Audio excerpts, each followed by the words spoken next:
Bonjour Marie-Claude Vitorge, vous êtes membre de la SCF et puis donc là, au niveau du village de la Cimie, vous aidez les étudiants, les jeunes, à rédiger leur CV.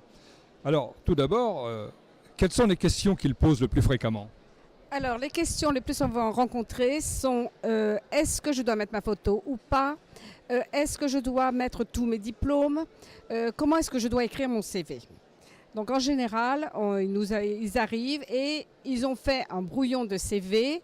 Et notre travail, enfin mon travail, consistera surtout à discuter avec eux et à leur permettre de le remettre en forme, dans une forme qui soit lisible et immédiatement identifiable par le recruteur potentiel. D'une manière générale, qu'est-ce qu'ils font comme erreur ou comme difficulté qu'ils rencontrent les jeunes dans leur CV? Alors, l'erreur principale, ils pensent toujours à mettre leurs compétences linguistiques et informatiques, mais ils omettent totalement les compétences scientifiques qui sont pour le recruteur quelque chose d'extrêmement important. Et ça, ils n'y pensent pas. Pour eux, ils ne réalisent pas que le recruteur va lire le CV en 30 secondes et qu'il faut aider dans la rédaction du CV le recruteur à se faire une idée assez vite, même très vite, de l'endroit où ils pourront aller et qu'est-ce qu'ils pourront faire. Alors rédiger un CV c'est assez compliqué, c'est un travail assez fastidieux et un travail assez précis. Quelle méthodologie vous pourriez proposer aux jeunes? Alors, en règle générale, on propose une structure que nous avons au niveau de la Société chimique de France fait valider par des recruteurs en chimie en 4 étapes. La première étape, c'est de mettre tout de suite en début leurs compétences scientifiques ou techniques, linguistiques, informatiques, et qu'ils justifient ces compétences par leur expérience professionnelle.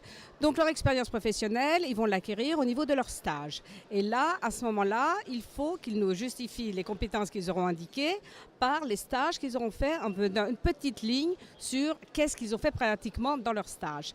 Ensuite, en troisième position, ils nous mettent d'une manière claire et sans remonter au brevet leur diplôme, formation, diplôme, parce que très souvent ils mettent la formation, mais il faut aussi indiquer que dans cette ligne qu'on a des diplômes.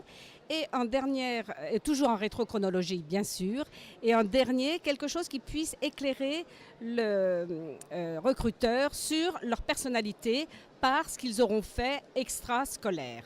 Donc la structure générale, c'est celle-là, en sachant que dans les expériences professionnelles, je leur demande en général d'écrire les expériences professionnelles scientifiques, les expériences professionnelles temporaires, donc ça sera ce qu'ils appellent leur petit job d'été, qu'il ne faut surtout pas écrire sur le CV, et également les responsabilités associatives qu'ils ont pu prendre. C'est-à-dire que quelqu'un qui a été trésorier d'une association pendant 5 ans ça peut intéresser énormément le recruteur potentiel de savoir qu'il sait ce que c'est qu'un bilan, qu'il sait ce que c'est qu'il a des contingences comptables, qu'il les possède. Très bien. Allez, pour terminer ce petit entretien, vous auriez quand même bien 3 recettes, 3 conseils à donner à des jeunes pour faire un bon CV? Tout à fait. D'abord, être toujours honnête. Un CV n'est pas unique, un CV va être modulable suivant l'entreprise, suivant l'annonce à laquelle ils répondront. Toujours donc dire la vérité, être le plus concis possible dans les mots-clés, donc utiliser les mots-clés pour définir leurs compétences et ne pas omettre cette partie autre qui est quand même importante pour leur donner un bon éclairage sur ce qu'ils sont. Merci Marie-Claude Vitorge et puis écoutez, bonne chance pour les jeunes qui viennent vous voir.